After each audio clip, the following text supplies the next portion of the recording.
पार्वती प्रियपुत्राय पूर्वा सन्ध्या प्रवर्तते। उत्तिष्ठ गजराज्यास्य कर्तव्यं लोकपालनम्। उत्तिष्ठोत्तिष्ठ विघ्नेश उत्तिष्ठ गणनायक। उत्तिष्ठ गिरिजापुत्रा जगतां मङ्गलं कुरु। श्रीकाणिपाकवरसिद्धिविनायकत्वं प्रीत्याद्य जागृहि कुरु प्रियमङ्गलानि। त्रैलोक्यरक्षणकराणि महोज्ज्वलानि। श्रीमद्विनायक विभो तव सुप्रभातम्। श्रीमद्विहारपुरवास शिवात्मजात कूपोद्भवाद्भुतविलास स्वयंभुमूर्ते। श्रीदेव शङ्खलिखिताश्रितपादपद्मा। श्रीमद्विनायक विभो तव सुप्रभातम्। श्रीनारिकेळवनशोभितपुष्टिगात्र क्षीराभिषिक्त शुभविग्रह तत्त्वमूर्ते। दिव्याङ्गमूषिकसुवाहनमोदरूप श्रीमद्विनायक विभो तव सुप्रभातम्। श्रीकाणिपाकवरभूतलवासतुष्ट हे आदिपूज्य अरुणारुणभानुतेज। प्राचीदिशाम्बरमिदं रविकान्तिनिष्ठं श्रीमद्विनायक विभो तव सुप्रभातम्। श्रीबाहुदा शुभतरङ्ग सुबाहुदत्त सुस्निग्धशीतलकणानपि सङ्गृहीत्य प्रभातवायुरिहयास्यति सेवनाय श्रीमद्विनायक विभो तव सुप्रभातम्। गौरीकराम्बुजसुलालित दिव्यवक्त्र श्रीकण्ठमानसमुदाकरमोदरूप कैलासशैलशिखरस्थित बालभानो श्रीमद्गणेश्वर विभो तव सुप्रभातम्। दूर्वाङ्कुराणि जलजानि सुपुष्पकाणि बिल्वानि पूजनविधौ च सुसज्जितानि। नित्यार्चनोत्सुकमदोत्कटवारणास्य श्रीमद्गणेश्वर विभो तव सुप्रभातम्। हृत्कूपमध्य समुपस्थितचित्स्वरूप कूटस्थतत्त्वमिदमेव हि बोधनेन त्वामत्र भासि विदधासि समस्तशोभान् श्रीमद्गणेश्वर विभो तव सुप्रभातम्। श्रीमुद्गलाख्यमुनिसन्नुत सच्चरित्र वासिष्ठगृत्समदमुख्य ऋषीश्वरीड्या वेदोक्तदेवगणमन्त्रगणादिनाथ श्रीमद्गणेश्वर विभो तव सुप्रभातम्। ऋग्वेदकीर्तितगणाधिपज्येष्ठराज त्वं ब्रह्मणस्पतिरिति प्रकटीकृतोऽसि।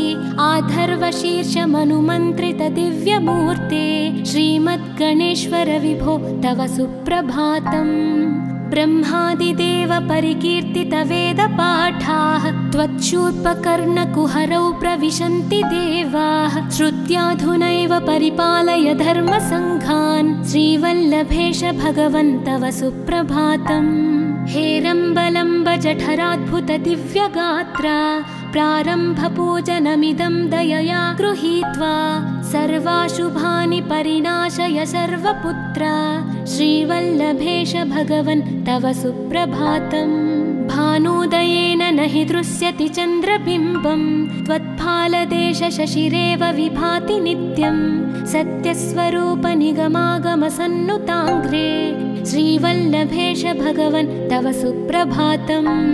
कालाग्निरुद्रसुतकालनियामकत्वं कालानुकूलफलदोऽसि कलामयोऽसि। कल्याणकारक कलाधर शेखरोऽसि श्रीवल्लभेश भगवन् तव सुप्रभातम्। उग्रस्वरूप रिपुनाशक उग्रपुत्र सौम्योऽसि सोमविनुतोऽसि प्रशान्तरूप सर्वेश सर्वफलकारक सर्वमूर्ते श्रीवल्लभेश भगवन् तव सुप्रभातम्। दारिद्र्य दुःख भयभञ्जन दक्ष स्वामिन् तारुण्य विग्रह धनादि फलप्रदायिन् लावण्य मंजुल कलान्वित रञ्जितास्य हे विघ्ननाथ भगवन् तव सुप्रभातम्। गम्भीर तुष्ट गणराज गकार पूज्य गान्धर्वगान परिवर्तित नादमूर्ते गाङ्गेय गण्य गणिताधिक कलास्वरूप श्रीमद्विनायक विभो तव सुप्रभातम्। मूलादिचक्र निलयोच्युत योगमूर्ते त्वामादिदेवमनुचिन्त्य तरन्ति भक्ताः रागादिदोषपरिहारकवेदवेद्या हे विघ्ननाथ भगवन् तव सुप्रभातम्। लक्ष्म्यादिशक्तियुतशक्तिगणेश्वरोऽसि दिव्याक्षरोऽसि शुभमन्त्रविराजितोऽसि तन्त्रादिभिर्नुतनतेष्टतवल्लभेश हे विघ्ननाथ भगवन् तव सुप्रभातम्। नागोपवीतधरनाथ विनोदचित्त नागास्य नाशित महाघनतानुरक्त आनन्दतुन्दिलतनो बहिरान्तरस्थ हे विघ्ननाथ भगवन् तव सुप्रभातम्। भद्रे भवक्त्र नवभद्रद भद्रतेज रुद्रप्रियात्मज मदद्रव शक्तियुक्त आद्रीशजा मधुरवत्सलता निधान हे विघ्ननाथ भगवन् तव सुप्रभातम्। सर्वार्थसिद्धिफलदायक बुद्धिदायिन् विघ्नाद्रिवज्रपरिपूज्य चतुर्थी काले भद्रं पदं दिशसि भक्तगणार्थितोऽसि हे विघ्ननाथ भगवन् तव सुप्रभातम्। बालादिभव्य बहुरूपधरोऽसि देव चिन्तामणिस्त्वमसि सर्वफलप्रदोऽसि त्वन्नाम दिव्यमणिरस्ति जगद्धिताय हे विघ्ननाथ भगवन् तव सुप्रभातम्।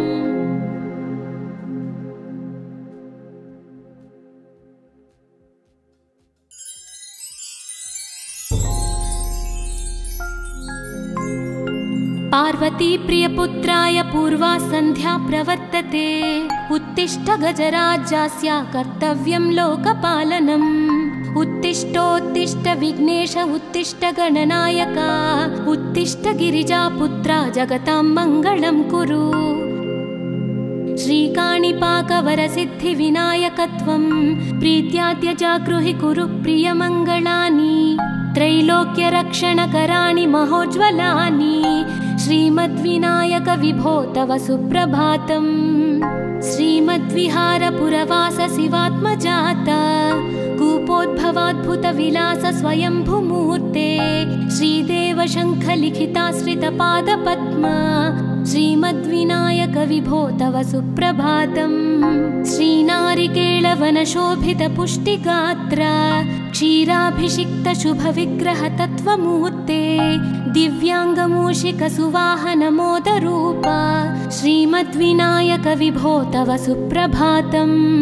श्रीकाणिपाकवरभूतलवासतुष्ट हे आदिपूज्य अरुणारुणभानुतेज प्राचीदिशाम्बरमिदं रविकान्तिनिष्ठं श्रीमद्विनायक विभो तव सुप्रभातम्। श्रीबाहुदा शुभतरङ्गसुबाहुदत्त सुस्निग्धशीतलकणानपि सङ्गृहीत्य प्राभातवायुरिहयास्यति सेवनाय श्रीमद्विनायक विभो तव सुप्रभातम्।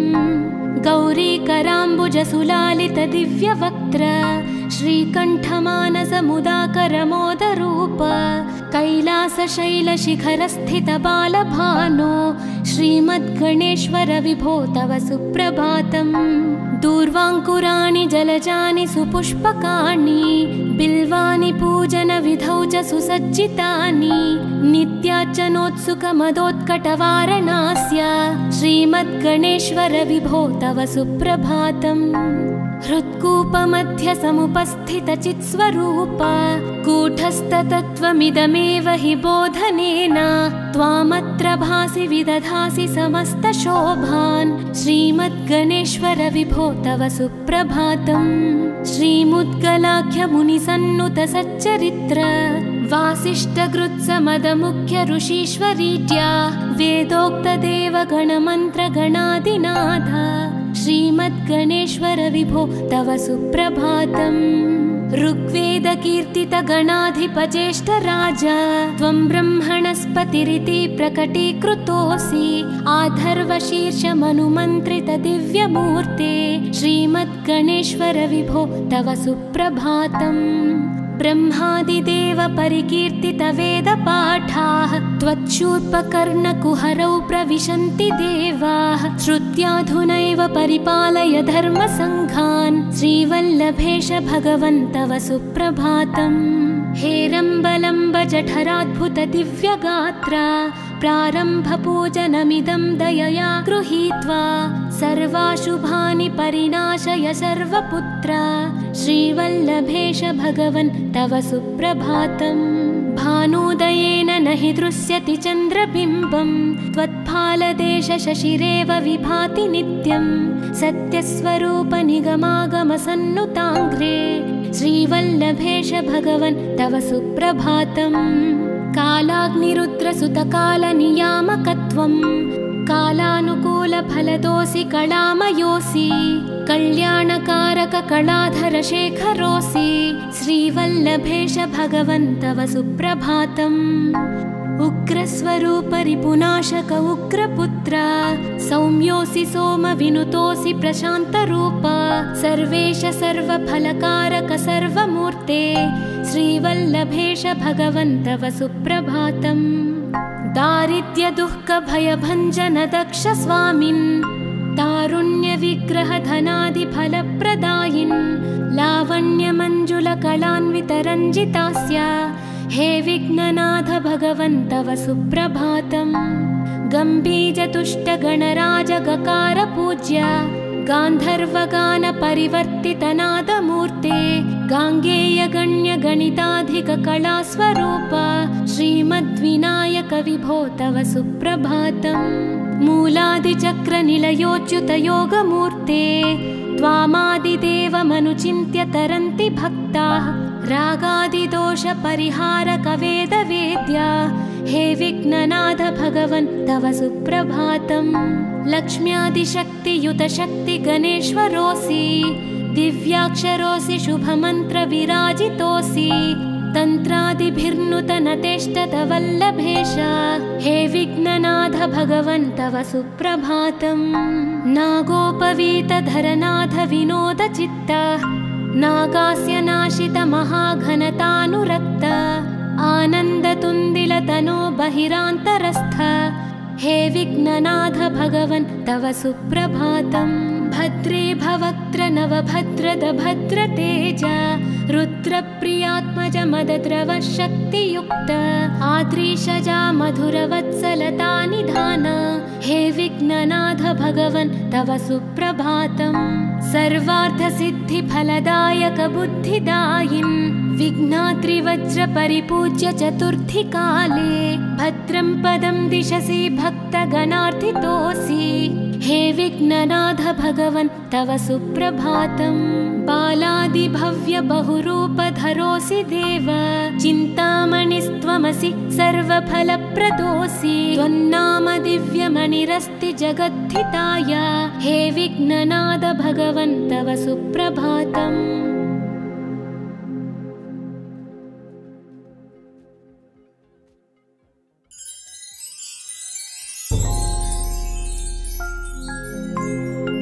पार्वती प्रियपुत्राय पूर्वा सन्ध्या प्रवर्तते उत्तिष्ठ गजराज्यस्य कर्तव्यं लोकपालनम् उत्तिष्ठोत्तिष्ठ विघ्नेश उत्तिष्ठ गणनायक उत्तिष्ठ गिरिजापुत्रा जगतां मङ्गलं कुरु श्रीकाणिपाकवरसिद्धिविनायकत्वं प्रीत्याद्य जागृहि कुरु प्रियमङ्गलानि त्रैलोक्यरक्षणकराणि महोज्ज्वलानि श्रीमद्विनायक विभो तव सुप्रभातम् श्रीमद्विहारपुरवास शिवात्मजात कूपोद्भवाद्भुतविलास स्वयंभुमूर्ते श्रीदेव शङ्खलिखिताश्रितपादपद्म श्रीमद्विनायक विभो तव सुप्रभातम् श्रीनारिकेळवनशोभितपुष्टिगात्र क्षीराभिषिक्त शुभविग्रह तत्त्वमूर्ते दिव्याङ्गमूषिक सुवाहन मोदरूप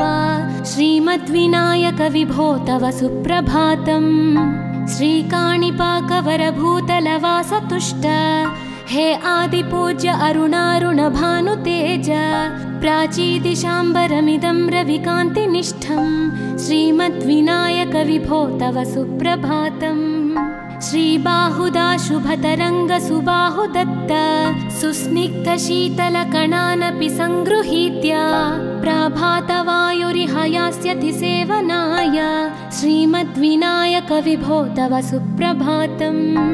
गौरीकराम्बुजसुलालित दिव्यवक्त्र श्रीकण्ठमानसमुदाकरमोदरूप कैलासशैलशिखरस्थित बालभानो श्रीमद्गणेश्वर विभो तव सुप्रभातम्। दूर्वाङ्कुराणि जलजानि सुपुष्पकाणि बिल्वानि पूजनविधौ च सुसज्जितानि नित्यार्चनोत्सुकमदोत्कटवारणास्य श्रीमद्गणेश्वर विभो तव सुप्रभातम्। हृत्कूपमध्य समुपस्थितचित्स्वरूप कूटस्थतत्त्वमिदमेव हि बोधनेन त्वामत्र भासि विदधासि समस्तशोभान् श्रीमद्गणेश्वर विभो तव सुप्रभातम्। श्रीमुद्गलाख्यमुनिसन्नुत सच्चरित्र वासिष्ठकृत्समदमुख्य ऋषीश्वरीट्या वेदोक्तदेवगणमन्त्रगणादिनाथ श्रीमद्गणेश्वर विभो तव सुप्रभातम्। ऋग्वेदकीर्तितगणाधिपज्येष्ठराज त्वं ब्रह्मणस्पतिरिति प्रकटीकृतोऽसि आधर्वशीर्षमनुमन्त्रित दिव्यमूर्ते श्रीमद्गणेश्वर विभो तव सुप्रभातम्। ब्रह्मादिदेव परिकीर्तित वेदपाठाः त्वच्छूर्पकर्णकुहरौ प्रविशन्ति देवाः श्रुत्याधुनैव परिपालय धर्मसङ्घान् श्रीवल्लभेश भगवन् तव सुप्रभातम्।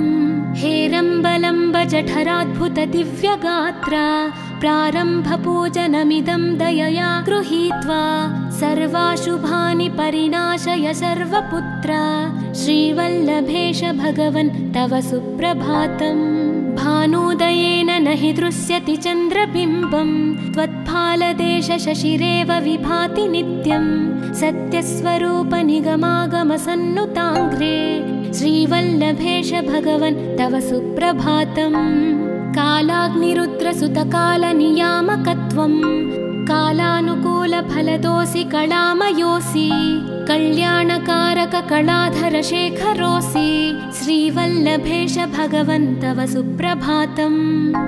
उग्रस्वरूप रिपुनाशक उग्रपुत्र सौम्योऽसि सोमविनुतोऽसि प्रशान्तरूप सर्वेश सर्वफलकारक सर्वमूर्ते श्रीवल्लभेश भगवन् तव सुप्रभातम्। दारिद्र्यदुःखभयभञ्जन दक्ष स्वामिन् तारुण्यविग्रहधनादिफलप्रदायिन् लावण्यमञ्जुलकलान्वितरञ्जितास्य हे विघ्ननाथ भगवन् तव सुप्रभातम्।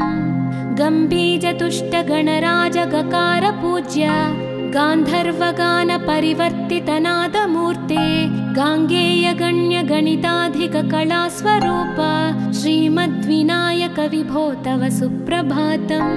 मूलादिचक्रनिलयोच्युतयोगमूर्ते त्वामादिदेवमनुचिन्त्य तरन्ति भक्ताः रागादिदोषपरिहारक वेदवेद्या हे विघ्ननाथ भगवन् तव सुप्रभातम्। लक्ष्म्यादिशक्तियुत शक्ति गणेश्वरोऽसि दिव्याक्षरोऽसि शुभमन्त्र विराजितोऽसि तन्त्रादिभिर्नुतनतेष्टत वल्लभेश हे विघ्ननाथ भगवन् तव सुप्रभातम्। नागोपवीतधरनाथ विनोदचित्त नागास्य नाशित महाघनतानुरक्त आनन्दतुन्दिलतनो बहिरान्तरस्थ हे विघ्ननाथ भगवन् तव सुप्रभातम्। भद्रे भवक्त्र नवभद्रद भद्रतेज रुद्रप्रियात्मज मदद्रव शक्तियुक्त आद्रीशजा मधुरवत्सलता निधान हे विघ्ननाथ भगवन् तव सुप्रभातम्। सर्वार्थसिद्धिफलदायक बुद्धिदायिन् विघ्नात्रिवज्र परिपूज्य चतुर्थी काले भद्रं पदं दिशसि भक्तगणार्थितोऽसि हे विघ्ननाथ भगवन् तव सुप्रभातम्। बालादिभव्य बहुरूपधरोऽसि देव, चिन्तामणिस्त्वमसि सर्वफलप्रदोऽसि। त्वन्नाम दिव्यमणिरस्ति जगद्धिताय, हे विघ्ननाथ भगवन् तव सुप्रभातम्।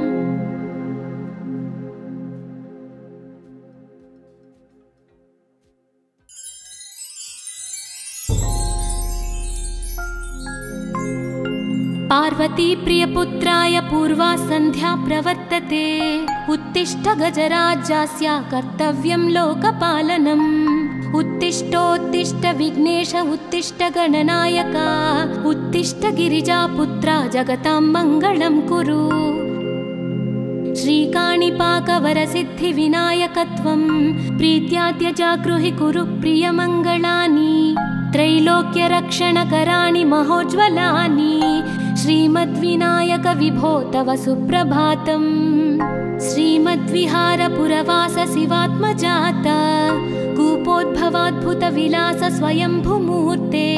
श्रीदेव शङ्खलिखिताश्रितपादपद्मा, श्रीमद्विनायक विभो तव सुप्रभातम्। श्रीनारिकेळवनशोभितपुष्टिगात्रा, क्षीराभिषिक्तशुभविग्रह तत्त्वमूर्ते।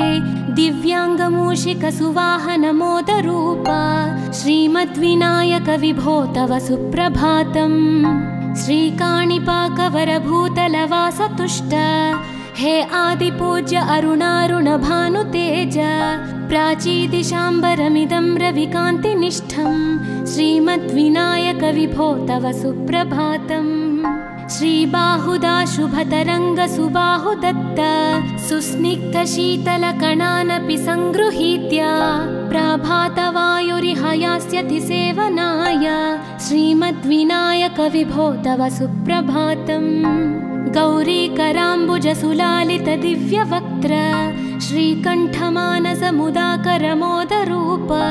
कैलासशैलशिखरस्थितबालभानो, श्रीमद्गणेश्वर विभो तव सुप्रभातम्। दूर्वाङ्कुराणि जलजानि सुपुष्पकाणि, बिल्वानि पूजनविधौ च सुसज्जितानि।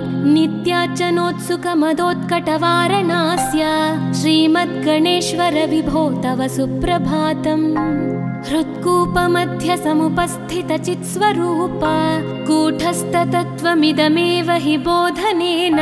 त्वामत्र भासि विदधासि समस्तशोभान्, श्रीमद्गणेश्वर विभो तव सुप्रभातम्। श्रीमुद्गलाख्यमुनिसन्नुत सच्चरित्र, वासिष्ठकृत्समदमुख्य ऋषीश्वरीज्या। वेदोक्तदेवगणमन्त्रगणादिनाथ, श्रीमद्गणेश्वर विभो तव सुप्रभातम्।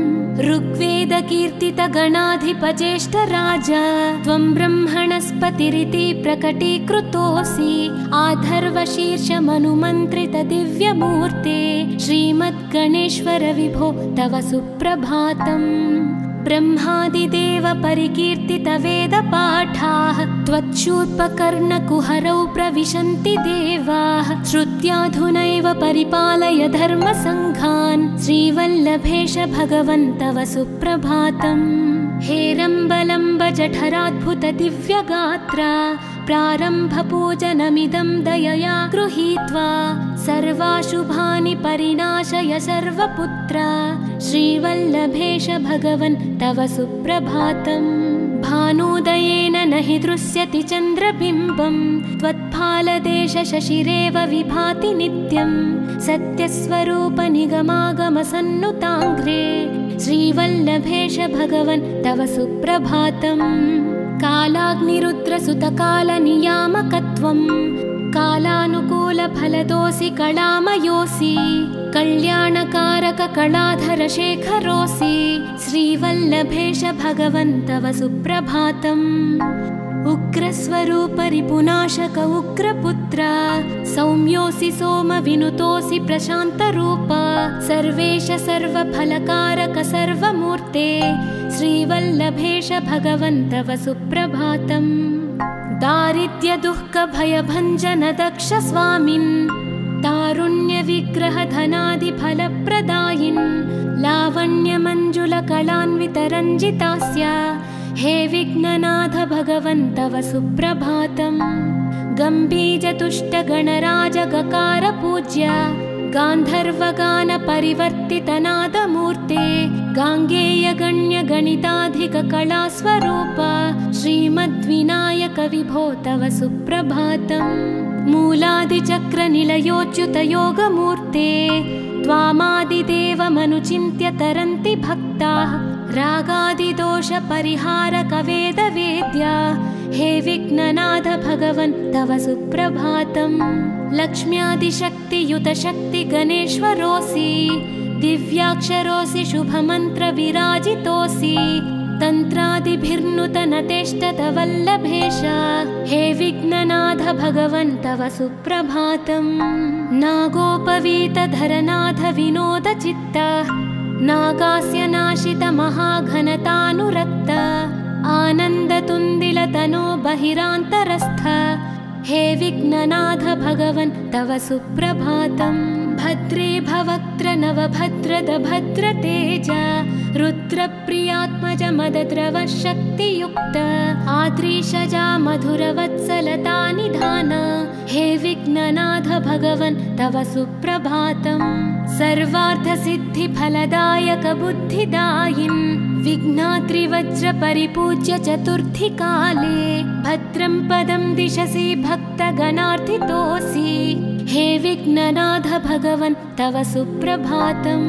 बालादिभव्य बहुरूपधरोऽसि देव चिन्तामणिस्त्वमसि सर्वफलप्रदोऽसि त्वन्नाम दिव्यमणिरस्ति जगद्धिताय हे विघ्ननाथ भगवन् तव सुप्रभातम्।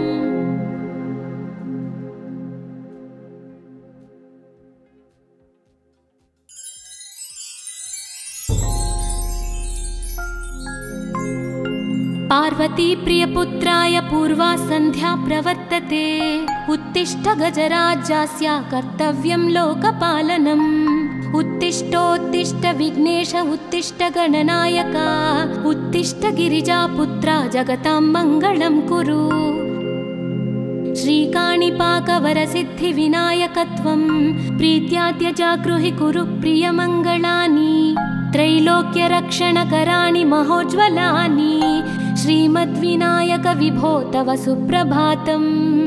श्रीमद्विहारपुरवास शिवात्मजात कूपोद्भवाद्भुतविलास स्वयंभुमूर्ते श्रीदेव शङ्खलिखिताश्रितपादपद्मा श्रीमद्विनायक विभो तव सुप्रभातम्। श्रीनारिकेळवनशोभितपुष्टिगात्र क्षीराभिषिक्तशुभविग्रहतत्त्वमूर्ते दिव्याङ्गमूषिकसुवाहनमोदरूप श्रीमद्विनायक विभो तव सुप्रभातम्। श्रीकाणिपाकवरभूतलवासतुष्ट हे आदिपूज्य अरुणारुणभानुतेज प्राचीदिशाम्बरमिदं रविकान्तिनिष्ठं श्रीमद्विनायक विभो तव सुप्रभातम्। श्रीबाहुदाशुभतरङ्गसुबाहुदत्त सुस्निग्धशीतलकणानपि सङ्गृहीत्य प्रभातवायुरिहयास्यति सेवनाय श्रीमद्विनायक विभो तव सुप्रभातम्। गौरीकराम्बुजसुलालितदिव्यवक्त्र श्रीकण्ठमानसमुदाकरमोदरूप कैलासशैलशिखरस्थितबालभानो श्रीमद्गणेश्वर विभो तव सुप्रभातम्। दूर्वाङ्कुराणि जलजानि सुपुष्पकाणि बिल्वानि पूजनविधौ च सुसज्जितानि नित्यार्चनोत्सुकमदोत्कटवारणास्य श्रीमद्गणेश्वर विभो तव सुप्रभातम्। हृत्कूपमध्य समुपस्थितचित्स्वरूप कूटस्थतत्त्वमिदमेव हि बोधनेन त्वामत्र भासि विदधासि समस्तशोभान् श्रीमद्गणेश्वर विभो तव सुप्रभातम्। श्रीमुद्गलाख्यमुनिसन्नुत सच्चरित्र वासिष्ठगृत्समदमुख्य ऋषीश्वरीज्या वेदोक्तदेवगणमन्त्रगणादिनाथ श्रीमद्गणेश्वर विभो तव सुप्रभातम्। ऋग्वेदकीर्तितगणाधिपज्येष्ठराज त्वं ब्रह्मणस्पतिरिति प्रकटीकृतोऽसि आधर्वशीर्षमनुमन्त्रितदिव्यमूर्ते श्रीमद्गणेश्वर विभो तव सुप्रभातम् ब्रह्मादिदेव परिकीर्तितवेदपाठाः त्वच्छूर्पकर्णकुहरौ प्रविशन्ति देवाः श्रुत्याधुनैव परिपालय धर्मसङ्घान् श्रीवल्लभेश भगवन् तव सुप्रभातम् हेरम्बलम्ब जठराद्भुत दिव्यगात्रा प्रारम्भपूजनमिदं दयया गृहीत्वा सर्वाशुभानि परिणाशय सर्वपुत्रा श्रीवल्लभेश भगवन् तव सुप्रभातम् भानुदयेन न हि दृश्यति चन्द्रबिम्बं त्वत्फालदेश शशिरेव विभाति नित्यं सत्यस्वरूप निगमागमसन्नुताङ्घ्रे श्रीवल्लभेश भगवन् तव सुप्रभातम् कालाग्निरुद्रसुतकालनियामकत्वं कालानुकूलफलदोऽसि कलामयोऽसि कल्याणकारककलाधरशेखरोऽसि श्रीवल्लभेश भगवन् तव सुप्रभातम् उग्रस्वरूपरिपुनाशक उग्रपुत्र सौम्योऽसि सोमविनुतोऽसि प्रशान्तरूप सर्वेश सर्वफलकारक सर्वमूर्ते श्रीवल्लभेश भगवन् तव सुप्रभातम् दारिद्र्यदुःखभयभञ्जन दक्ष स्वामिन् तारुण्यविग्रहधनादिफलप्रदायिन् लावण्यमञ्जुलकलान्वितरञ्जितास्य हे विघ्ननाथ भगवन् तव सुप्रभातम् गम्भीजतुष्टगणराजगकार पूज्य गान्धर्वगानपरिवर्तितनादमूर्ते गाङ्गेयगण्यगणिताधिककलास्वरूप श्रीमद्विनायक विभो तव सुप्रभातम् मूलादिचक्रनिलयोच्युतयोगमूर्ते त्वामादिदेवमनुचिन्त्य तरन्ति भक्ताः रागादिदोषपरिहारकवेदवेद्या हे विघ्ननाथ भगवन् तव सुप्रभातम् लक्ष्म्यादिशक्तियुतशक्तिगणेश्वरोऽसि दिव्याक्षरोऽसि शुभमन्त्रविराजितोऽसि तन्त्रादिभिर्नुतनतेष्टतवल्लभेश हे विघ्ननाथ भगवन् तव सुप्रभातम् नागोपवीतधरनाथ विनोदचित्त नागास्य नाशित महाघनतानुरक्त आनन्दतुन्दिलतनो बहिरान्तरस्थ हे विघ्ननाथ भगवन् तव सुप्रभातम् भद्रे भवक्त्र नवभद्रद भद्रतेज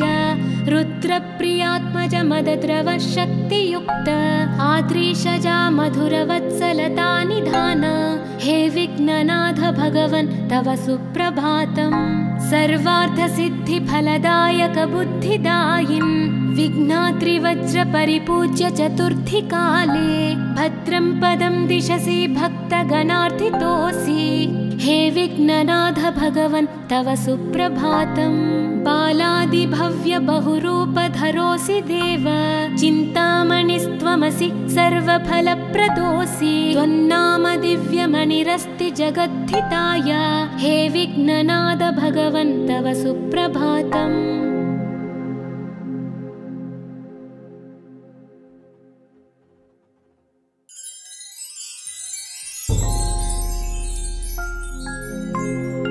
पार्वती प्रियपुत्राय पूर्वा सन्ध्या प्रवर्तते उत्तिष्ठ गजराज्यास्य कर्तव्यं लोकपालनम् उत्तिष्ठोत्तिष्ठ विघ्नेश उत्तिष्ठ गणनायक उत्तिष्ठ गिरिजापुत्रा जगतां मङ्गलं कुरु श्रीकाणिपाकवरसिद्धिविनायकत्वं प्रीत्याद्य जागृहि कुरु प्रियमङ्गलानि त्रैलोक्यरक्षणकराणि महोज्ज्वलानि श्रीमद्विनायक विभो तव सुप्रभातम् श्रीमद्विहारपुरवास शिवात्मजात कूपोद्भवाद्भुतविलास स्वयंभुमूर्ते श्रीदेव शङ्खलिखिताश्रितपादपद्म श्रीमद्विनायक विभो तव सुप्रभातम् श्रीनारिकेळवनशोभितपुष्टिगात्र क्षीराभिषिक्तशुभविग्रहतत्त्वमूर्ते दिव्याङ्गमूषिकसुवाहनमोदरूप श्रीमद्विनायक विभो तव सुप्रभातम्। श्रीकाणिपाकवरभूतलवासतुष्ट हे आदिपूज्य अरुणारुणभानुतेज प्राचीदिशाम्बरमिदं रविकान्तिनिष्ठं श्रीमद्विनायक विभो तव सुप्रभातम्। श्रीबाहुदा शुभतरङ्गसुबाहुदत्त सुस्निग्धशीतलकणानपि सङ्गृहीत्य प्रभातवायुरिह यास्यति सेवनाय श्रीमद्विनायक विभो तव सुप्रभातम्। गौरीकराम्बुजसुलालितदिव्यवक्त्र श्रीकण्ठमानसमुदाकरमोदरूप कैलासशैलशिखरस्थितबालभानो श्रीमद्गणेश्वर विभो तव सुप्रभातम्। दूर्वाङ्कुराणि जलजानि सुपुष्पकाणि बिल्वानि पूजनविधौ च सुसज्जितानि नित्यार्चनोत्सुकमदोत्कटवारणास्य श्रीमद्गणेश्वर विभो तव सुप्रभातम्। हृत्कूपमध्यसमुपस्थितचित्स्वरूप कूटस्थतत्त्वमिदमेव हि बोधनेन त्वामत्र भासि विदधासि समस्तशोभान् श्रीमद्गणेश्वर विभो तव सुप्रभातम्। श्रीमुद्गलाख्यमुनिसन्नुतसच्चरित्र वासिष्ठकृत्समदमुख्य ऋषीश्वरीड्या वेदोक्तदेवगणमन्त्रगणादिनाथ श्रीमद्गणेश्वर विभो तव सुप्रभातम्।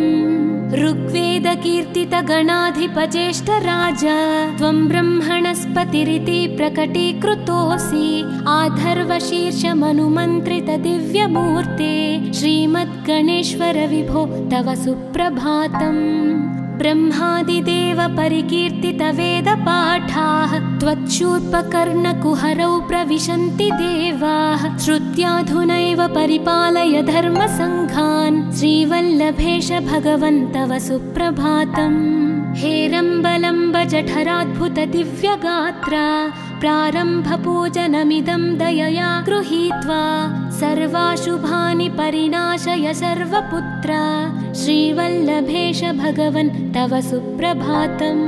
भानुदयेन न हि दृश्यति चन्द्रबिम्बं त्वत्फालदेशशशिरेव विभाति नित्यं सत्यस्वरूप निगमागमसन्नुताङ्घ्रे श्रीवल्लभेश भगवन् तव सुप्रभातम्। कालाग्निरुद्रसुतकालनियामकत्वं कालानुकूलफलदोऽसि कलामयोऽसि कल्याणकारककलाधरशेखरोऽसि श्रीवल्लभेश भगवन् तव सुप्रभातम्। उग्रस्वरूपरिपुनाशक उग्रपुत्र सौम्योऽसि सोमविनुतोऽसि प्रशान्तरूप सर्वेश सर्वफलकारक सर्वमूर्ते श्रीवल्लभेश भगवन् तव सुप्रभातम्।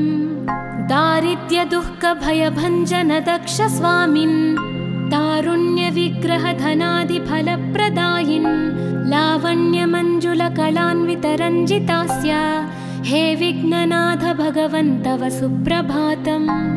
गम्भीरतुष्टगणराजगकार गान्धर्वगानपरिवर्तितनादमूर्ते गाङ्गेयगण्यगणिताधिककलास्वरूप श्रीमद्विनायक विभो तव सुप्रभातम्। मूलादिचक्रनिलयोच्युतयोगमूर्ते त्वामादिदेवमनुचिन्त्य तरन्ति भक्ताः रागादिदोषपरिहारकवेदवेद्या हे विघ्ननाथ भगवन् तव सुप्रभातम्। लक्ष्म्यादिशक्तियुतशक्तिगणेश्वरोऽसि दिव्याक्षरोऽसि शुभमन्त्रविराजितोऽसि तन्त्रादिभिर्नुतनतेष्टतवल्लभेश हे विघ्ननाथ भगवन् तव सुप्रभातम्। नागोपवीतधरनाथ विनोदचित्त नागास्य नाशित महाघनतानुरक्त आनन्दतुन्दिलतनो बहिरान्तरस्थ हे विघ्ननाथ भगवन् तव सुप्रभातम्।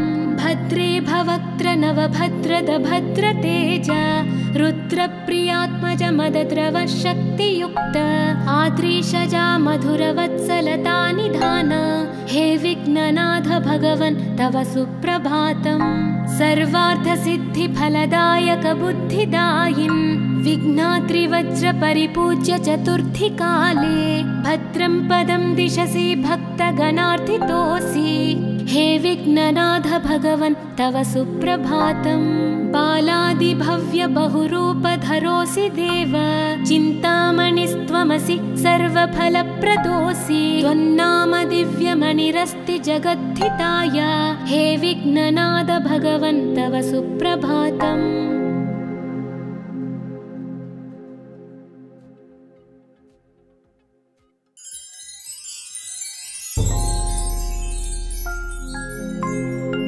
पार्वती प्रियपुत्राय पूर्वा सन्ध्या प्रवर्तते उत्तिष्ठ गजराज्यास्य कर्तव्यं लोकपालनम् उत्तिष्ठोत्तिष्ठ विघ्नेश उत्तिष्ठ गणनायका उत्तिष्ठ गिरिजापुत्रा जगतां मङ्गलं कुरु श्रीकाणिपाकवरसिद्धिविनायकत्वं प्रीत्याद्य जागृहि कुरु प्रियमङ्गलानि त्रैलोक्यरक्षणकराणि महोज्ज्वलानि श्रीमद्विनायक विभो तव सुप्रभातम् श्रीमद्विहारपुरवास शिवात्मजाता कूपोद्भवाद्भुतविलास स्वयंभुमूर्ते श्रीदेव शङ्खलिखिताश्रितपादपद्मा श्रीमद्विनायक विभो तव सुप्रभातम् श्रीनारिकेळवनशोभितपुष्टिगात्रा क्षीराभिषिक्त शुभविग्रह तत्त्वमूर्ते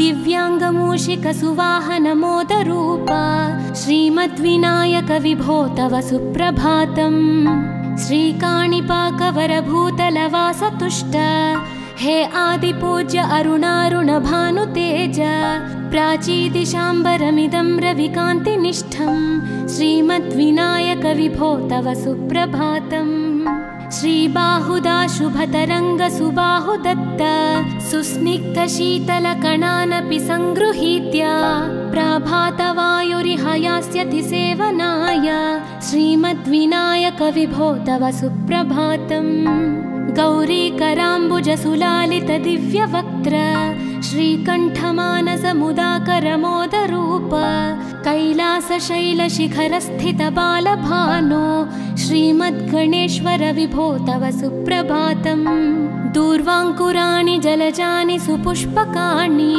बिल्वानि पूजनविधौ च सुसज्जितानि नित्यार्चनोत्सुकमदोत्कटवारणास्य श्रीमद्गणेश्वर विभो तव सुप्रभातम् हृत्कूपमध्य समुपस्थितचित्स्वरूप कूटस्थतत्त्वमिदमेव हि बोधनेन त्वामत्र भासि विदधासि समस्तशोभान् श्रीमद्गणेश्वर विभो तव सुप्रभातम् श्रीमुद्गलाख्यमुनिसन्नुतसच्चरित्र वासिष्ठगृत्समदमुख्य ऋषीश्वरीट्या वेदोक्तदेवगणमन्त्रगणादिनाथ श्रीमद्गणेश्वर विभो तव सुप्रभातम् ऋग्वेदकीर्तितगणाधिपज्येष्ठराज त्वं ब्रह्मणस्पतिरिति प्रकटीकृतोऽसि आधर्वशीर्षमनुमन्त्रितदिव्यमूर्ते श्रीमद्गणेश्वर विभो तव सुप्रभातम्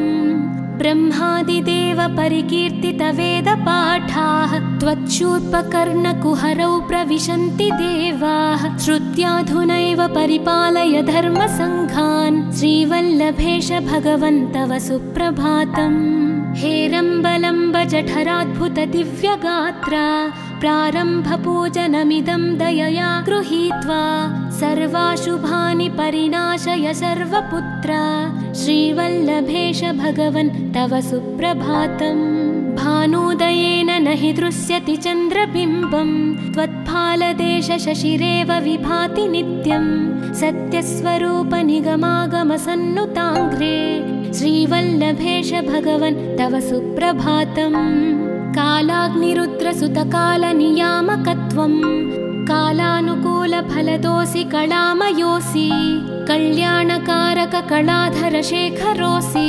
श्रीवल्लभेश भगवन् तव सुप्रभातम् उग्रस्वरूप रिपुनाशक उग्रपुत्र सौम्योऽसि सोम विनुतोऽसि प्रशान्तरूप सर्वेश सर्वफलकारक सर्वमूर्ते श्रीवल्लभेश भगवन् तव सुप्रभातम्।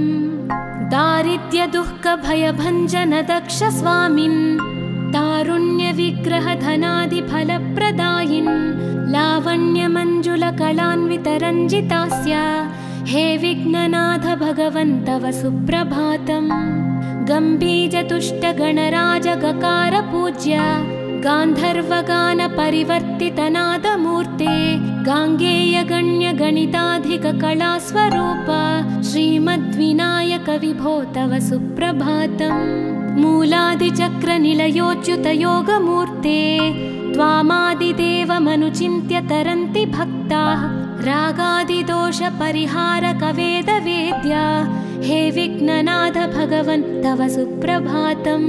लक्ष्म्यादिशक्तियुत शक्ति गणेश्वरोऽसि दिव्याक्षरोऽसि शुभमन्त्र विराजितोऽसि तन्त्रादिभिर्नुतनतेष्टत वल्लभेश हे विघ्ननाथ भगवन् तव सुप्रभातम्। नागोपवीतधरनाथ विनोद चित्त नागास्य नाशित महाघनतानुरक्त आनन्दतुन्दिलतनो बहिरान्तरस्थ हे विघ्ननाथ भगवन् तव सुप्रभातम्। भद्रे भवक्त्र नवभद्रद भद्रतेज रुद्रप्रियात्मज मदद्रव शक्तियुक्त आद्रीशजा मधुरवत्सलता निधान हे विघ्ननाथ भगवन् तव सुप्रभातम्। सर्वार्थसिद्धिफलदायक बुद्धिदायिन् विघ्नात्रिवज्र परिपूज्य चतुर्थी काले भद्रं पदं दिशसि भक्तगणार्थितोऽसि हे विघ्ननाथ भगवन् तव सुप्रभातम्। बालादिभव्य बहुरूपधरोऽसि देव चिन्तामणिस्त्वमसि सर्वफलप्रदोऽसि त्वन्नाम दिव्यमणिरस्ति जगद्धिताय हे विघ्ननाथ भगवन् तव सुप्रभातम्।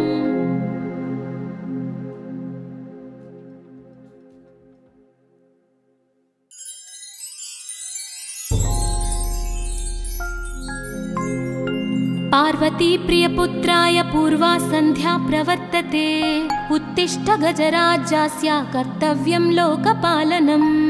उत्तिष्ठोत्तिष्ठ विघ्नेश उत्तिष्ठ गणनायक उत्तिष्ठ गिरिजापुत्रा जगतां मङ्गलं कुरु।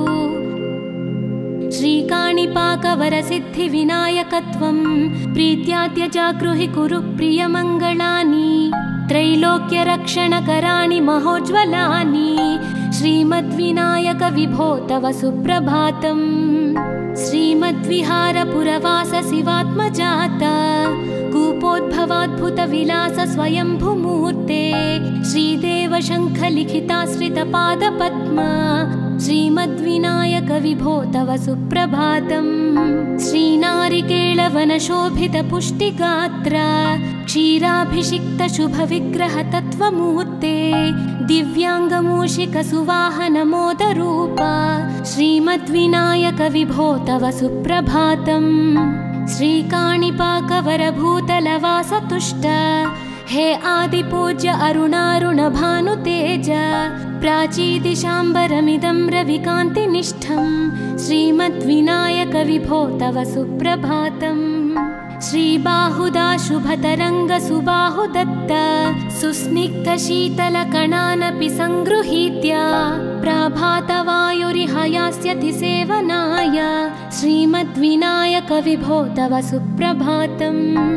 गौरीकराम्बुज सुलालित दिव्यवक्त्र श्रीकण्ठमानस मुदाकर मोदरूप कैलासशैलशिखरस्थित बालभानो श्रीमद्गणेश्वर विभो तव सुप्रभातम्।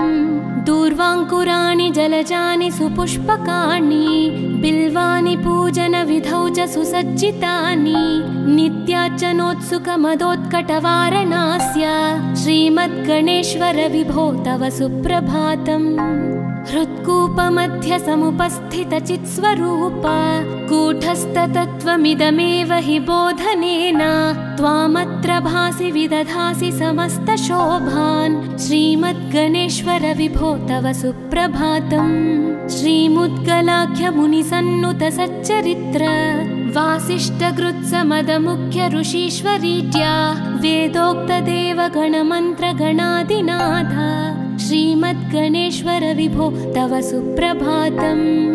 ऋग्वेदकीर्तितगणाधिपज्येष्ठ राजा त्वं ब्रह्मणस्पतिरिति प्रकटीकृतोऽसि आधर्वशीर्षमनुमन्त्रित दिव्यमूर्ते श्रीमद्गणेश्वर विभो तव सुप्रभातम्। ब्रह्मादिदेव परिकीर्तित वेदपाठाः त्वच्छूर्पकर्णकुहरौ प्रविशन्ति देवाः श्रुत्याधुनैव परिपालय धर्मसङ्घान् श्रीवल्लभेश भगवन् तव सुप्रभातम्। हेरम्बलम्ब जठराद्भुत दिव्यगात्रा प्रारम्भपूजनमिदं दयया गृहीत्वा सर्वाशुभानि परिनाशय सर्वपुत्रा श्रीवल्लभेश भगवन् तव सुप्रभातम्। भानुदयेन न हि दृश्यति चन्द्रबिम्बं त्वत्फालदेश शशिरेव विभाति नित्यं सत्यस्वरूप निगमागमसन्नुताङ्घ्रे श्रीवल्लभेश भगवन् तव सुप्रभातम्। कालाग्निरुद्रसुतकालनियामकत्वं कालानुकूलफलदोऽसि कलामयोऽसि कल्याणकारक कलाधर शेखरोऽसि श्रीवल्लभेश भगवन् तव सुप्रभातम्। उग्रस्वरूप रिपुनाशक उग्रपुत्र सौम्योऽसि सोमविनुतोऽसि प्रशान्तरूप सर्वेश सर्वफलकारक सर्वमूर्ते श्रीवल्लभेश भगवन् तव सुप्रभातम्। दारिद्र्यदुःखभयभञ्जन दक्ष स्वामिन् तारुण्यविग्रहधनादिफलप्रदायिन् लावण्यमञ्जुलकलान्वितरञ्जितास्य हे विघ्ननाथ भगवन् तव सुप्रभातम्। गम्भीजतुष्टगणराजगकार पूज्य गान्धर्वगान परिवर्तितनादमूर्ते गाङ्गेयगण्यगणिताधिककलास्वरूप श्रीमद्विनायक विभो तव सुप्रभातम्। मूलादिचक्रनिलयोच्युतयोगमूर्ते त्वामादिदेवमनुचिन्त्य तरन्ति भक्ताः रागादिदोषपरिहारक वेदवेद्या हे विघ्ननाथ भगवन् तव सुप्रभातम्। लक्ष्म्यादिशक्तियुत शक्ति गणेश्वरोऽसि दिव्याक्षरोऽसि शुभमन्त्र विराजितोऽसि तन्त्रादिभिर्नुतनतेष्टत वल्लभेश हे विघ्ननाथ भगवन् तव सुप्रभातम्। नागोपवीतधरनाथ विनोदचित्त नागास्य नाशित महाघनतानुरक्त आनन्दतुन्दिलतनो बहिरान्तरस्थ हे विघ्ननाथ भगवन् तव सुप्रभातम्।